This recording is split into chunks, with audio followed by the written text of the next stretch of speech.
We're watching the sun come up over the Ozarks from Bentonville, Arkansas. You can feel the energy in the air this morning at the 2024 Lifetime Big Sugar Gravel presented by Mazda. There's a lot of money on the line. There's a lot of pride on the line. These guys are going to be gunning for it. Every start line feels like a battle. This one's going to feel like a war. 3, 2, 1. This is it. Such a gnarly gravel race. Everyone's ready to completely empty everything they have. Got an attack off the left-hand side. They have to decide if that breakaway is going to be worth chasing. I mean, obviously it's in the back of your mind, but I think it's easier if you I need to win the race. They're kind of all over the place, just trying to find that one good line. Planning to follow any move. Doesn't matter who it is. I die a little inside every time I get caught. No matter what, you have to always be looking forward and just assume they're coming for you.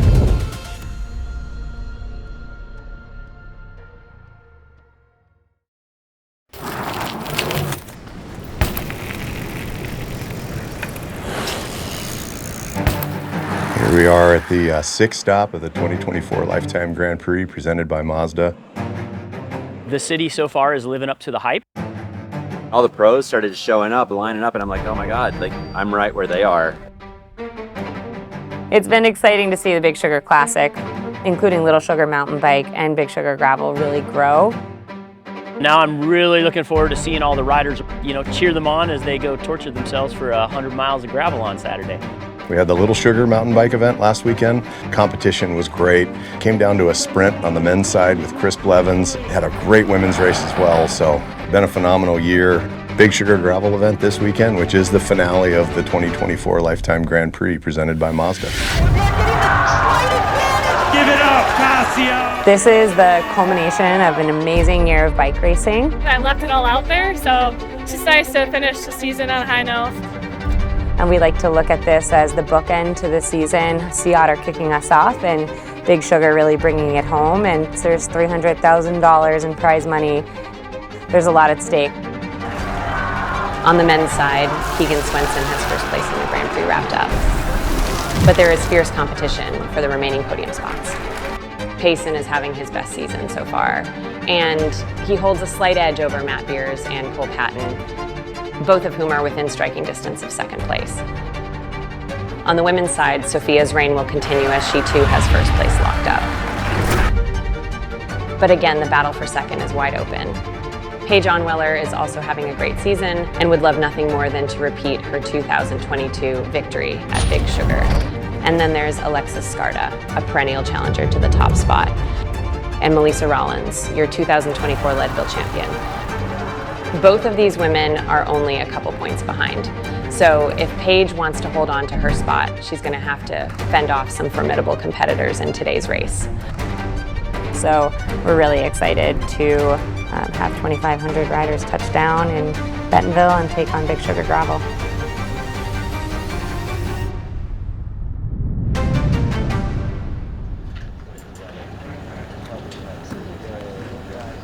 All right, thank you, Kimo, and welcome to race day here in Bentonville as our elite fields start to gather in the corral for the start of Big Sugar Gravel. As Kimo just alluded to, we have some exciting things happening in the Lifetime Grand Prix overall standings that will all get decided out on the course today. Let's check out the overall leaderboard brought to you by SVLI. As we heard, Keegan has this thing locked up, so your Grand Prix champion will be taking a victory lap here today. But behind him, every point counts. You've got Payson, Matt Beers, Cole, and the 2024 Unbound Gravel champion, Lachlan, Morton, all within 8 points of each other. And there's no shortage of heavy hitters behind them either, so the pressure really could come from anywhere. Similarly for the women, first place is already decided. But there's only 9 points between Paige Onweller in second and Hannah Otto in sixth. So again, with so much money on the line, the competition is going to be fierce. Today there will be no complacency. And for one last time this season, these athletes are going to push themselves to the breaking point. Whoever can endure, whoever can sit with the pain and embrace it, whoever can outwit his or her opponents and save that last little bit of themselves for those final moments. this is the person that will get the top spot on the podium and all the glory that comes with it. So without further ado, let's kick this thing off.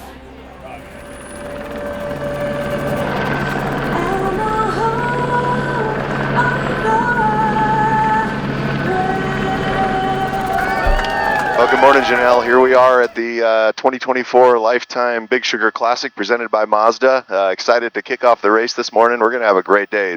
We're watching the sun come up over the Ozarks from Bentonville, Arkansas, and the men are about to go off.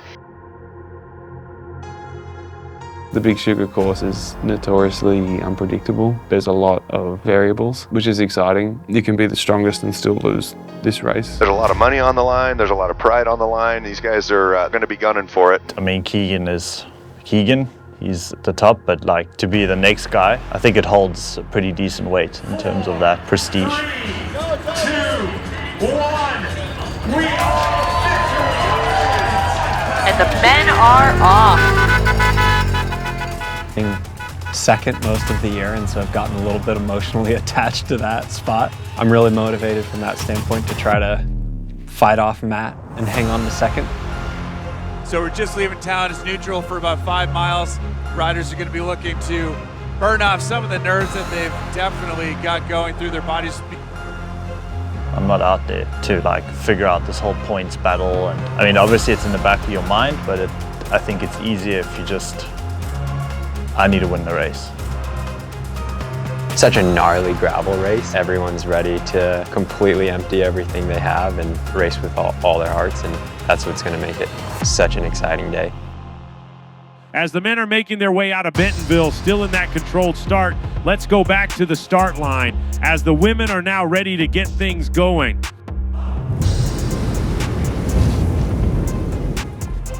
This is the final race, and I think all of our bodies are tired. I know that my body has definitely been asking for some rest for longer than I've wanted it to be asking for it. Back at the start line, and we've got a power-packed group here with the women. Every start line feels like a battle. This one's gonna feel like a war.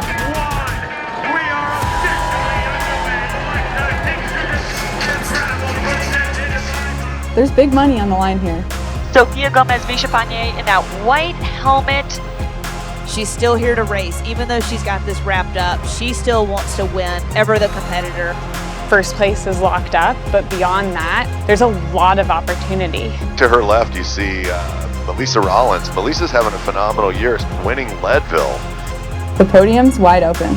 This is it. A really, really good race or a big bummer of a race could throw your whole standings for a major curveball. This is about the driest and dustiest we've seen the course here at Big Sugar the last few years. So they're all talking about that dust and how it's going to impact the race. I think being near the front in the first third of the race is going to be really important. I think for me personally, I don't have a lot to lose, but I have a lot to gain. So I think you're going to see some aggressive racing. And as our elite men and elite women begin their day in the Ozarks, it's time to check in with Michelle Duffy with our Big Sugar Classic course breakdown.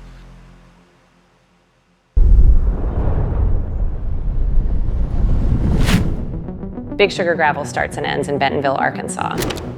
From town, riders will head west as they begin the 100-mile loop through the Ozark Mountains. This is going to be fast, aggressive racing, constant climbing, descents, blind turns, really rough gravel. It's a tree canopy covered course, which creates a really beautiful environment, but that also casts shadows across the course. You mix that with a bunch of dust getting kicked up, and it can make it hard to see where you're going. At mile 37, riders will hit the first aid station at Pineville.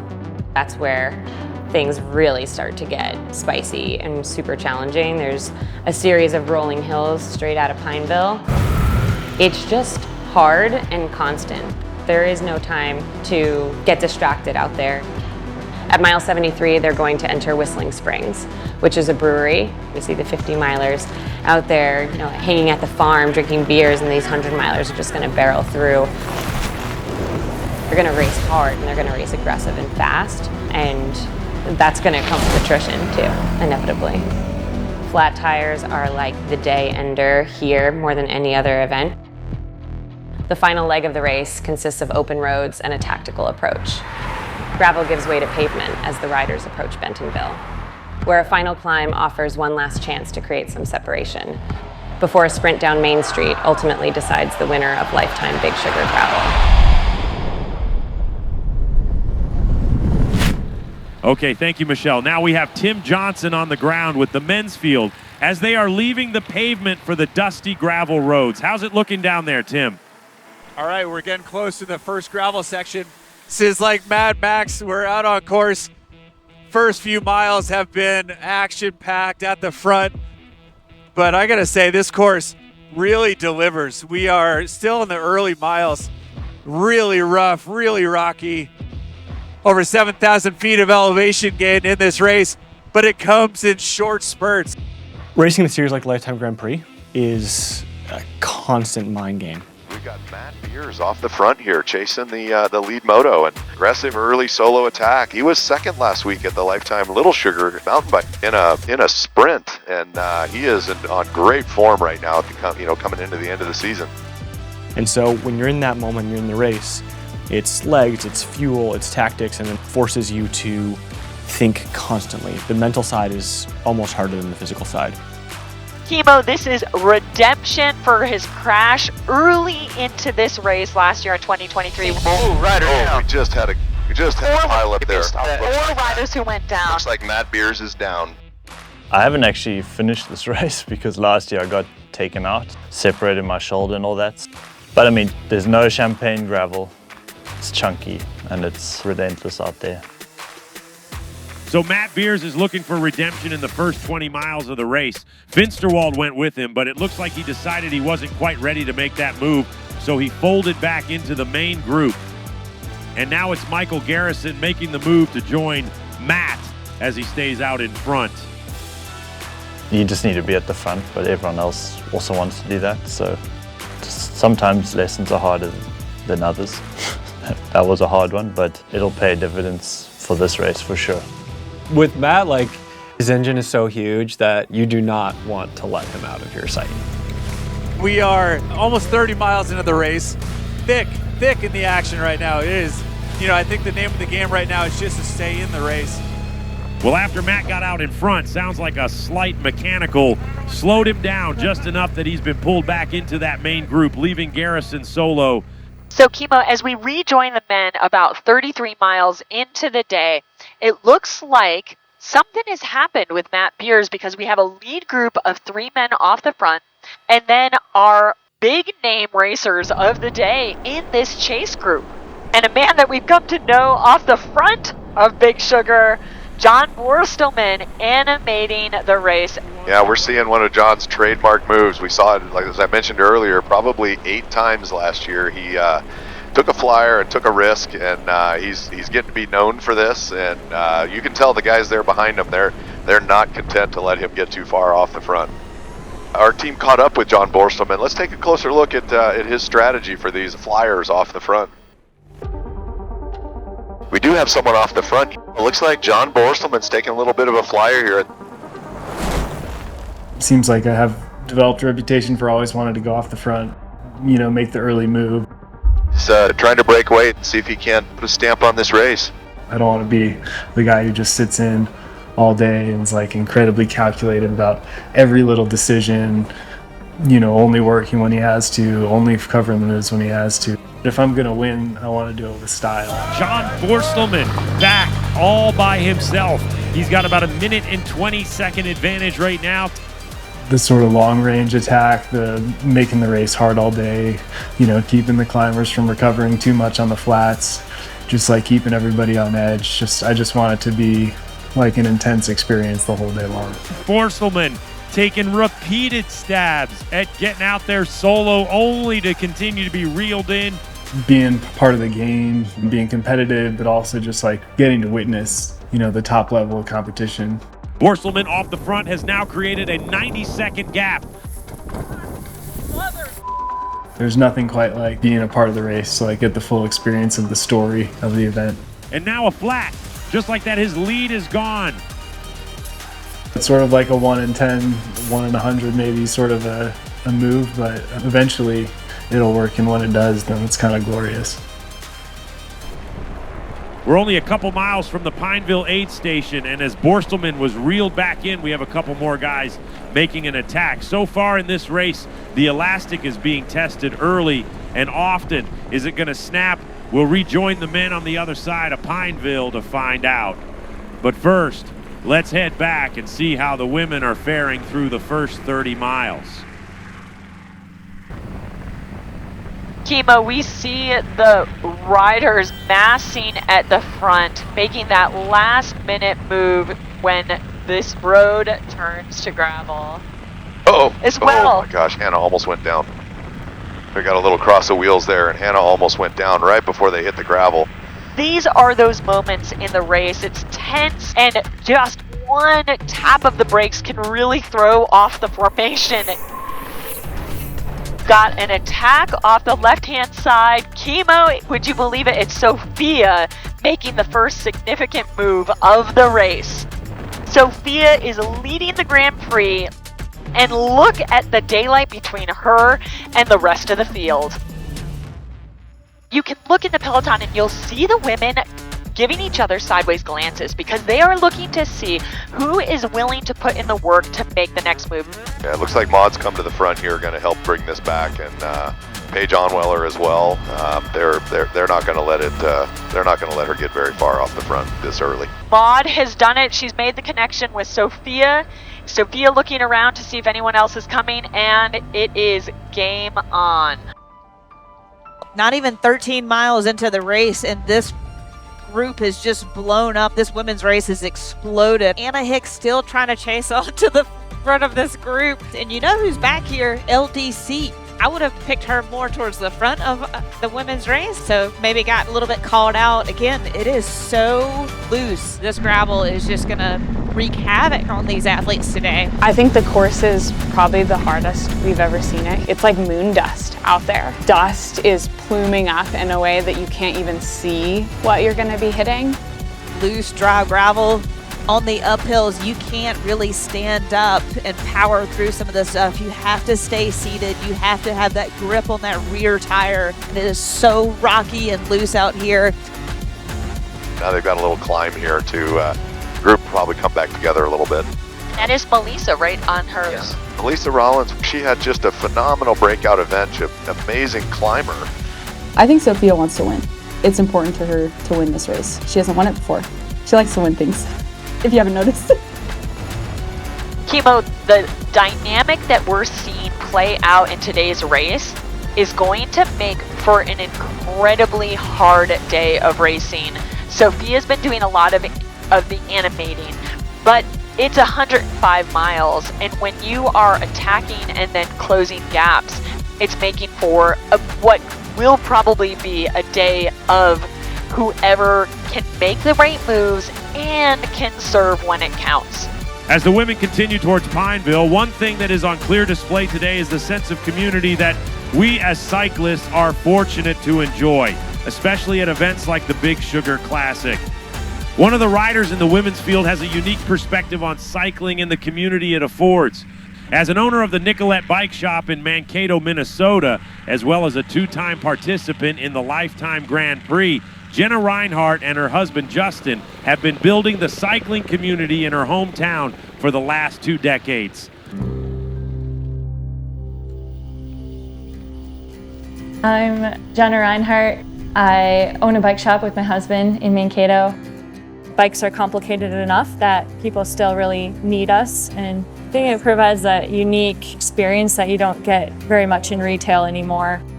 Our shop has actually been around for over 50 years. My husband started working for them when he was in high school and then through college, and while we were bike racing and going to school, we thought that it would be fun to combine your passion with also your career. This side of bikes feels very different than racing, so I love having time for both, and if one's not going as good, then I've got the other one. Done a lot of traveling around the country and seeing how big the sport was in other areas, and felt like we can do that in our hometown. You know who all the riders are. Like, we know our customers almost sometimes more by their bike that they ride than their names sometimes. Oh yeah, that's Tarmac Larry. When I go to Bentonville, I see that community that's very familiar to what we have up here. It feels very welcoming and just that close-knit community and wanting to share the love of the sport. Last year, Jenna finished 6th in the Grand Prix overall. Currently, she is in 15th place, so you know she's going to be hustling out there today. Kimo and Janelle, what's the latest with the women's race? We're back with the lead women, and it looks as though it's the same group. It looks to be about 12 or 14 women. Same usual suspects. We saw them all together earlier. Obviously, a number of attacks took place early on, but nobody was able to make it stick. So these women look like they've sized each other up. Like, a few people have taken a flyer and given it a run, but haven't had a lot of luck. So looks like they might be content to stay together for this long pavement section through the first aid station. Janelle, we're a little over 2 hours into the 2024 Lifetime Big Sugar Classic presented by Mazda. The women have that group of about 14, seem to be comfortably together. Nobody really seems to be willing to push the pace for that group. So let's go see how the men are doing. They're coming up a couple of the biggest climbs of the day. Okay, thank you, Kimo. As we catch back up with the men's race, let's check out the leaderboard. As the men came through the first aid station at Pineville, we had a lead group of 2, Alexis Cartier and Seaman Swenson. A chase of 2 behind them, Colby Simmons and Sebastian Schonberger. Cameron Jones crossing solo. Behind those guys, it's a big chase of almost 30 riders. A bunch of Grand Prix riders in there, including Matt Beers, Keegan, Payson, Alexey. So I'd say this thing is still wide open as the riders are now making their way from Pineville towards Whistling Springs. Let's jump back out to Tim with the latest on the men's field. We've just gone through the first major feed. The chase group really being policed by Keegan Swenson, Matt Beers, Alexey Vermeulen, riders really familiar to fans of the Lifetime Grand Prix. So they have to decide if that breakaway is going to be worth chasing, but they just don't know. And there's still quite a bit of racing still yet to come. You kind of figure out in races like this who does work, who's willing to work consistently. Now we're caught back up to our lead riders here. We've got Alexis Cartier out of Canada and Simon Nordahl Svensson out of Norway. Simon was 9th at Unbound this year, so we know he can ride this kind of course. Looking like it's probably over a minute now on a chasing group of Colby Simmons and Sebastian Schonberger. My strategy is to try and get a bit of a gap on where I can and exploit the fact that these guys don't know me that well. Got 2 off the front, then 2, then we've got 6, and now this group. And look at on the front, we're seeing Pete Stetna, and you look at this group, Kimo, and we are seeing the big names from the Lifetime Grand Prix represented here in the group. I think the best analogy is the rubber band. The more you stretch it, it always comes back together, but it starts to be a little bigger and bigger and bigger. You know, we're back to the lead men here, and it looks as though it's all come back together. So what we're hearing from the elite men is that we have a handful of non-Grand Prix riders taking repeated stabs off the front, but this giant chase group is able to keep reeling them back in. Alexey is one of the Grand Prix riders in that group. He hasn't had the best season by his own standards, but you know he is going to show up for Big Sugar. For a little more on what his year has entailed, here's Alexey. It's been a long season. When you get to the end of a series like this, you're running on residual fitness. Alexey Vermeulen coming in. Looks like he's given about a minute up to Keegan, but he's going to come away with second place points. I think the first year of the Grand Prix, I learned a lot just about I want to race every race as hard as I can, and how it plays out has played out. And the first 2 years were great for me. Schwalmegen and the Rad, I felt cheated in the sense of just like I was really fit. Things didn't go my way. The big question is, where is Alexey Vermeulen on this Leadville course? At the end of the day, no one cares. It's bike racing. My goal is to race a bike fast. But it's frustrating when you put a lot of things on the line and you're like, I can still make this happen. On paper, this is a great race for Alexey. However, we are not seeing him anywhere near the front group.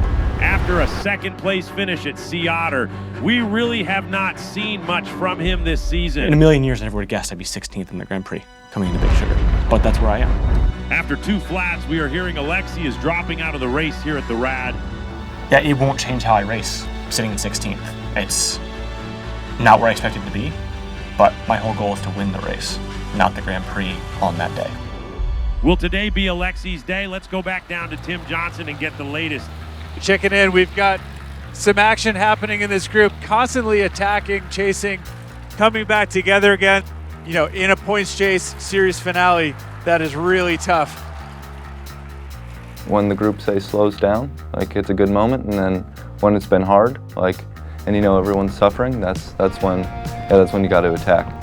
And again, Colby Simmons and Simon Swenson make an attack. And this one looks like it could stick as they've opened up about a 30-second gap, and it appears to be growing. There's going to be a time where there's groups up the road, and it's going to be so easy for people to look at each other and say, I'm resting. There's 40 miles to the finish. I don't need to follow this right now. And that mindset, you've already lost the race before you know it. And now Alexey has also gone off the front of the chase group and is solo in pursuit of our leaders. So 3 riders out the front, the group in full chase mode, trying to get back. And once again, hill after hill after hill. I'm not focused on anybody else. I want to race my race, whatever that might be. The lead men are just a couple miles away from the Whistling Springs Brewery, and Alexey has made contact. That was a Herculean effort to go off solo and close that gap. We'll be back for the men's finale, but first let's check back in with the elite women.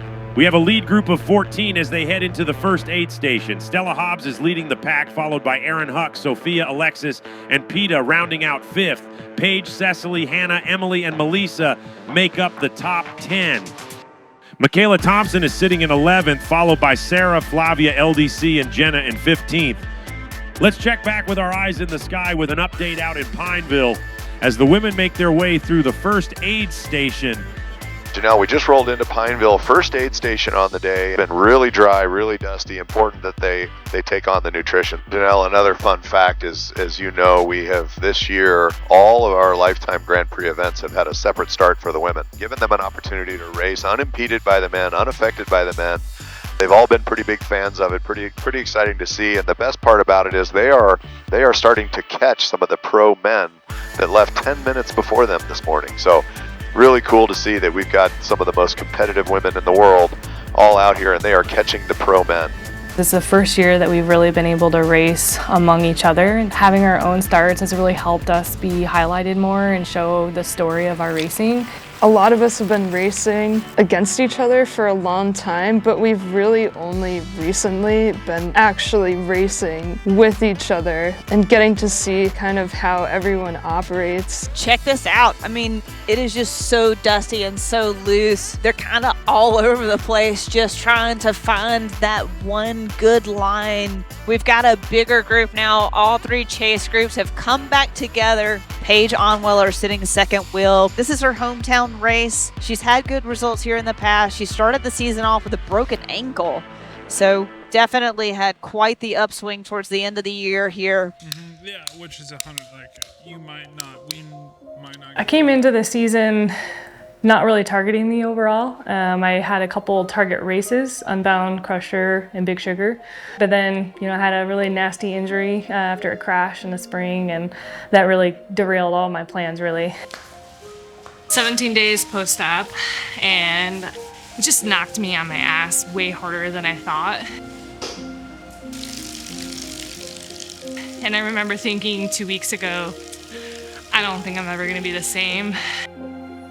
Feels early, like I have concerns that this is like maybe a little too aggressive. I want to be healthy for Unbound, and so we're really pushing myself to be able to do that. Push up, finish the movement there. Oh, let's do some dubstep violin. Dubstep violin, got it. Yeah.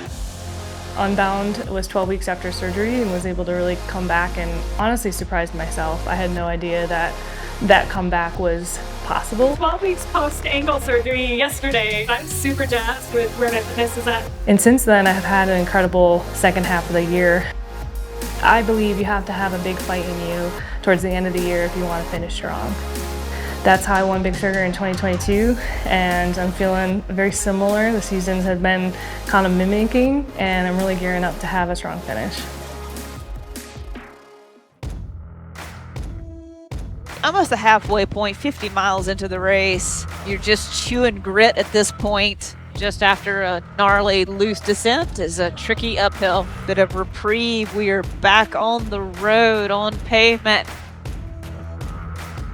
Mile 55, Melisa is pushing the pace on this climb, dropping Michaela Thompson. Sarah Sturm just had a little bit of, she stopped on the side of the road right here. Stop. Yep. She's got a puncture right now. I think she was basically, I don't know if she was attacking off the front or if she knew she was going to had this flat and was going for the fix. Got it fixed, back on her bike. That was a quick tire fix for Sturm. She's head down, almost back to the back of this group. Mile 36, the chase group of 6 has caught the front group of 6. So we are back to 12 strong women at the front of this race. All the names that we probably would have expected up here, some that aren't. We don't have LDC up here. She's off the bat. Loose gravel's not her jam today. So after 74 miles, we have our lead group of 3 men headed into the Whistling Springs checkpoint. Colby Simmons, Simon Swenson, and Alexey remain at the head of affairs, and behind them, that chase group remains largely intact with Alex Howes, Borstelman, Keegan, Toby Rode, and Brendan Johnston all in there. Payson and Matt Beers are right there too, so that will be one to watch as they battle for that second place spot in the Grand Prix. Let's send it out to Kimo and Janelle for the conclusion of the Elite Men's Big Sugar Gravel. Here we are at the front of the men's group, and Alexey, the first Grand Prix rider to come through this aid station. He had a second place last year in the overall Grand Prix, second place the year before in the Grand Prix, and it just hasn't had a ton of the results that we've seen from him in years prior. Coming out of this aid station is one of the steepest climbs of the day, so you can see them grinding away here trying to get up this hill. We've got Matt Beers in full chase mode. This pace is just brutal. Climb is so steep coming out of the feed. You can still see that it just continues. I mean, it hurts being out there, but if it's 100 miles, it's 100 miles. Tell by Alexey's style that this is his moment. He came through and over the top of that climb, took that left-hand turn, looked over his shoulder, and he has made a dent on the 2 riders that used to be his friends. No matter what, you have to always be looking forward and just assume they're coming for you because everyone's racing to the finish line. You can see our chase camera, Riley Amos, connecting with Alexey's wheel. Payson McElvain, as we suspected, pushing the pace, trying to keep Matt Beers off the back. We've dropped back to our first chase. 3 have gotten away on that climb. They seem to be working really well together. They know this is kind of crucial that they get across this gap pretty quickly. I think going into the race, obviously you want to fight for the win, but yeah, it can become a points game. The Life Time Grand Prix is an important series, so that's very much in the back of your mind. This is a well-oiled machine chasing down the 3 in front. Is someone going to take a flyer? Is someone going to wait for the sprint? What are other people's tactics? Oh my gosh, Matt Beers. Beers bridged up. He's got Toby Reed on his wheel. An incredible showing as things play out in the final 30 miles. It comes a lot down to yourself. I have to do what I feel like in the moment is right for me. So as the lead group nears Bentonville, it sounds like Alexey and Colby were able to drop the 3rd rider. Simon Swenson has fallen off, and now the 2 riders remain out front. Sometimes it works, sometimes it's heartbreak, but that's just bike racing. Alexey and Colby, they both come from a road racing background. They're both really comfortable with putting in the work. Coming into finish, especially when you know there's a steep climb, that's probably going to be where the decisive move will be made. They're on Little Sugar Road. They're about to cross the highway, which will take them to the final climb of the day. It's just kind of hoping you have better legs than the other person. I have a good feel for that. Getting rid of some extra weight out of that bottle as they approach the final kicker before the finish. Coming from the road, I have a special place in my heart for dynamic racing, for hard races. And I love the way that Colby came into gravel at the end of the year, and to watch him make the race special and fun, it just adds so much into Big Sugar. And here come our leaders into that final climb towards the finish. Alexey Vermeulen has made the move.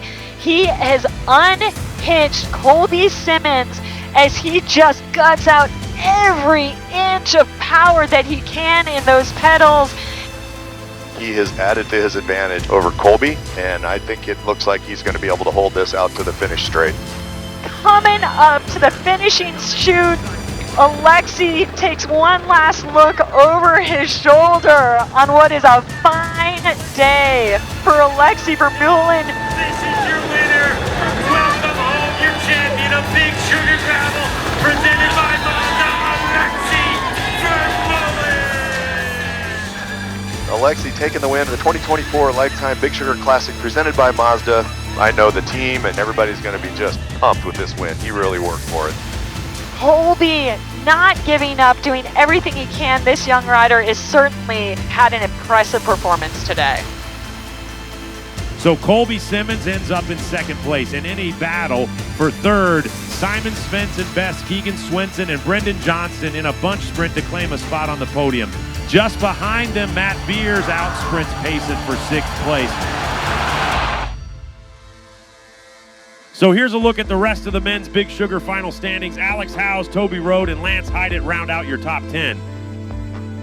Colby Freeburn is 11th. Russell Finsterwald ends up in 12th. Pete Stetna 13th. And Alex Wild takes the 14th spot. Now let's go back out into the field one more time for the conclusion of the women's race. Kimo and Janelle, take it away.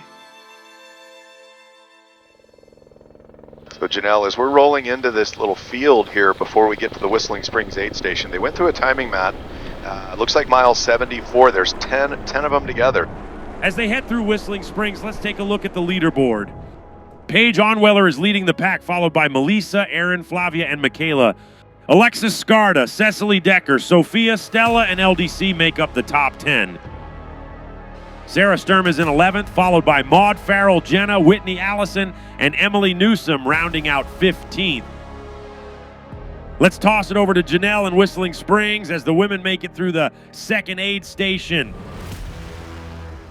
With our lead women, They're going to hit this aid station. We saw the guys when they roll in there.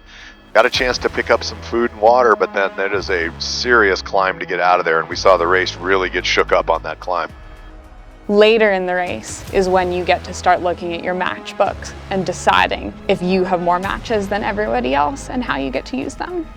We're all strong in that group and we can't necessarily get away from each other. Someone's going to close it. So I think the cohesion goes up as the group gets smaller. as Sofia Gomez Villafañe makes contact as they come around that turn. So it's looking like Paige Onweller, Melisa Rollins, Alexis Scarda, Stella, Michaela Thompson, Sofia Gomez Villafañe. And you know, in a race like this, Janelle, Paige Onweller, we know that she can sprint. These girls are probably thinking they want to try to put a little gap into her before they get down to that final finish chute. Sofia Gomez Villafañe has locked up the series, is doing what she said she was here to do, which was come and win this race. She is still in contention.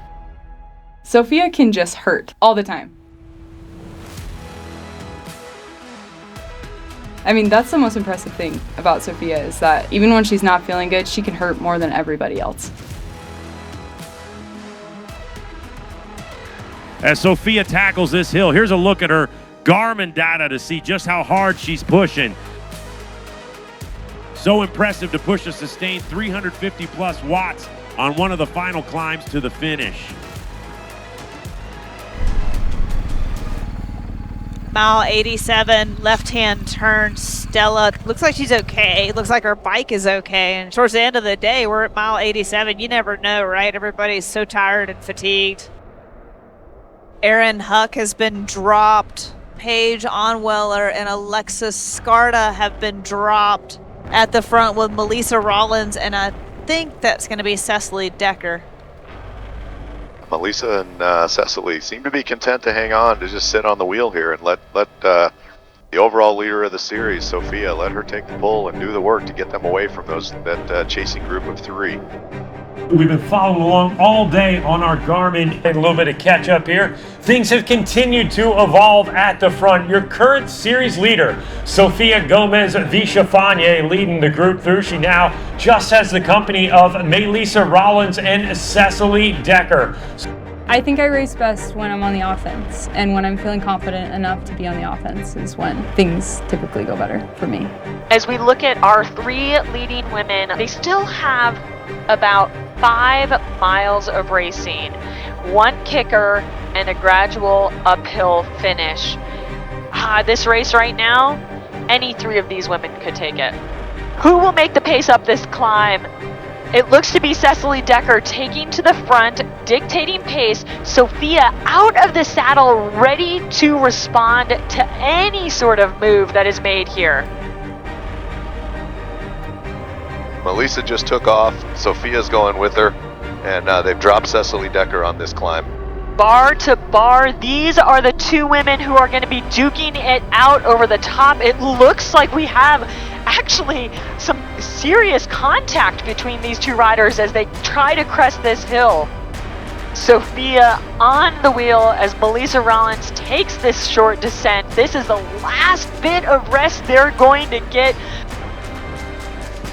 Just a little bit of a gap opening up there. Sofia was in that seated position, just putting the pressure on Melisa out of the saddle, looking for everything that she could to just try to maintain contact. Look at this. I think Sofia has the gap that she needs. One last look over the shoulder for Sofia. What a phenomenal ride by Villafañe to get clear on the outskirts of town. And a big round of applause, your silver medalist. This is Melisa Rollins. Melisa Rollins coming across for a solid second. A strong race for Cecily Decker.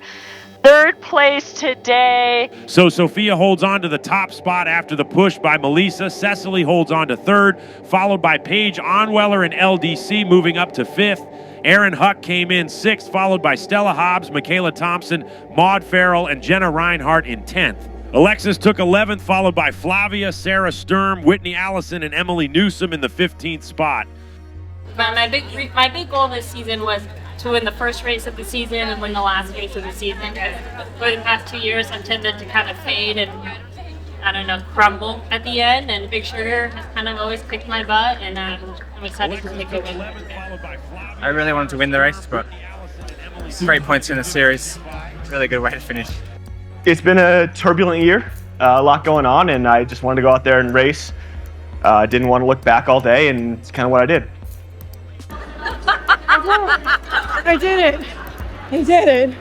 Now I have to go to a wedding right now. Right now? Yeah. You should clean up first. I think going into the season, I wasn't really sure what to expect in the series, and after my result at Leadville, I knew what I was capable of, and I think I showed it here today. Yeah, it was kind of poetic that it came down to a sprint between Matt and me, and he was definitely the better rider today. So I have no regrets. I gave it everything, and yeah, he's just an incredible rider, and it was so cool to do battle with him and everyone else all year. I think for us, it's just fun to have our own race, and today was a great example of that. Very dynamic. Sometimes you just gotta be okay with how it went. That's all. All right, one more round of applause. Your overall women's podium for the Lifetime Big Sugar Gravel, presented by Mazda. Yeah, I think it's been really cool to see Lifetime come in hot and big into the series. You know, I don't think to have a unified calendar and to have all these races where you have the best racers attending, I think it's really cool. Ladies, gents, it is time to get these athletes on the stage. Let's give it up for our top 10 women in the Lifetime Grand Prix. If you're on that podium, it means something about your performance. It means something about the level that you've been able to maintain for the year, and that goes beyond that check. We don't have to race against each other anymore. Let's just be friends. We don't have to talk about our training rides or what we're doing for the next race or anything. Your 2024 overall Lifetime Grand Prix champion, Sofia Gomez Villafañe. It's been a great season, and yeah, I'm really happy with everything I've done. I present to you your 2024 overall champion, Mr. Keegan Swenson. There's a younger generation who can look at this series and be like, oh, okay, that's like a real bike racing calendar that I can like go and chase. I think what we're doing, what we're a part of, is really special. Whether I race a bike for 3 years, 5 years, 10 years more, being a part of this is the best part of my career. We're inspiring people to get out on bikes, and that's the beauty of cycling. It's a lifelong sport, and it's not something that you do when you're in high school and maybe college and then you're done. You can do it from the time that basically you can walk until like you're 90. So here's your final Lifetime Grand Prix leaderboard brought to you by SBLI. Keegan takes the top spot. Behind him, Matt Beers edging out Payson in today's race, moves him up into second place, and Payson takes third. For the women, Sofia stays on top, but in second.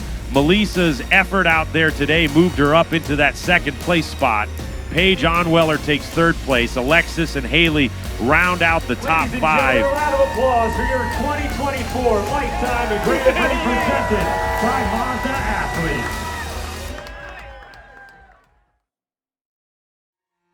2024 has been a really, I think, pinnacle year for the Lifetime Grand Prix. We've looked back at the growth that we've experienced over the last 3 years, and we're really proud of how much growth that we've seen and how much relevancy the Lifetime Grand Prix has gained. You know what I think we've learned the most this year is just the impact that it's having on the professional side of racing. In our heart and soul, we're a mass participation business, right? And we're just trying to help people live happier, healthier lives. But what's happening is we're seeing that professional athletes are able to make a living again. And when we started this, that was really the goal. These athletes are inspiring the next generation of cyclists to get on a bike and learn how to race and learn how to enjoy this sport. Going into 2025, it'll be our 4th year of the Lifetime Grand Prix. You know, what we envision is just to keep getting bigger and better. And we're actually making the Series 1 event shorter, but we're making it a little bit tougher, right? We've added Little Sugar to the series. We have a more limited field. We're going to start with a smaller field this next year, and I think that'll make it a little bit more exclusive. And I think the importance of being able to compete and do well in the Grand Prix will just continue to get elevated for these athletes. We're creating opportunities in a safer place for kids that we can inspire to get into the sport to chase that opportunity.